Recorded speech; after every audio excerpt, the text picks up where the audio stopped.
एक करके करो। अंजलि की शादी कर ससुराल पहुंचने के साथ ही उसकी सास के हुक्म शुरू हो जाते हैं। हो गई शादी, बस मौज खत्म। कल से जल्दी उठकर काम पर लग जाना है। अरे माँ आज ही यहाँ आई है, इसे सब समझने के लिए कुछ दिन तो दो।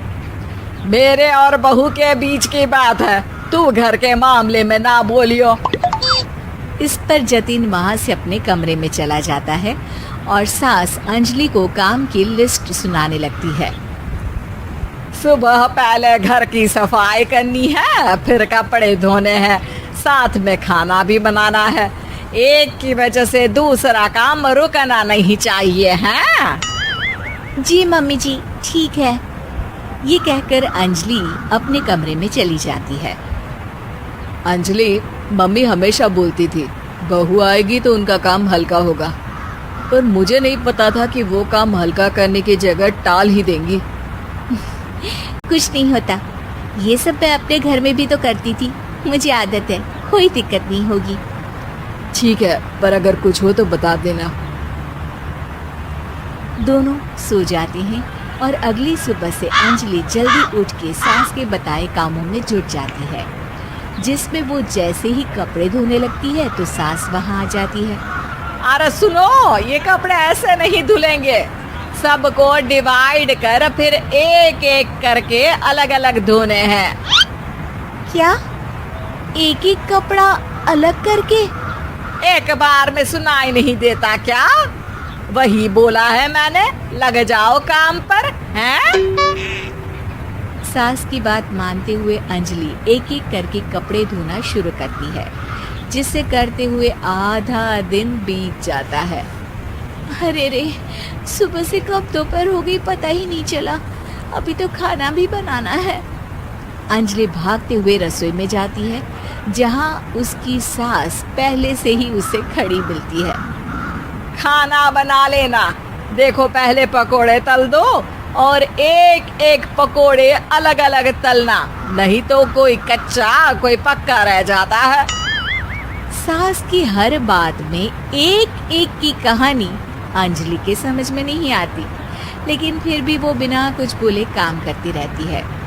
अगली सुबह फिर वही शुरू होता है और सास एक बार फिर खाने के समय रसोई में आती है।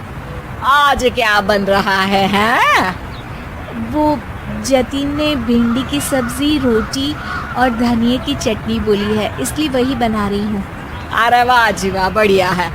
पर भिंडी एक एक करके धोना, फिर टोवेल से पोंछकर एक एक करके ही काटना, साथ ही धनिए की पत्ती भी एक एक करके ही धोना।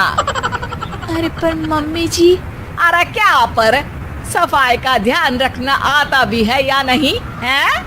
मैं ये सब सबकी हेल्थ के लिए ही तो कर रही हूँ ना, और तुम अर पर करती रहती हो हैं?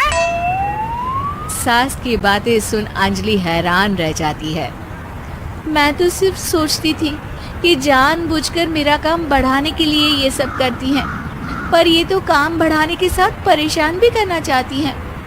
मैंने इनकी कौन सी बहस खोल दी जो इतनी दुश्मनी निकाल रही हैं? अब क्या करूं?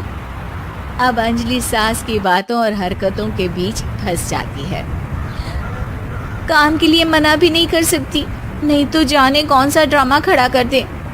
पर अंजलि, तुझे कुछ तो करना पड़ेगा। इतनी देर में जतिन भी वहां आ जाता है। अरे कौन ड्रामा खड़ा कर रहा है और क्या करना पड़ेगा? जतिन की बात सुन अंजलि सोच में पड़ जाती है। इन्हें सच बताऊं या नहीं? पर अगर ये गुस्सा हो गए तो? वैसे भी अपनी माँ से बहुत प्यार करते हैं, फिर उनके खिलाफ कुछ सुन कैसे लेंगे? अंजलि ये सब सोच ही रही होती है कि जतिन फिर बोलता है। अरे क्या हुआ, कहाँ खो गई? अरे नहीं कुछ नहीं, वो मैं टीवी सीरियल के बारे में सोच रही थी। यहाँ और कौन ड्रामा करेगा?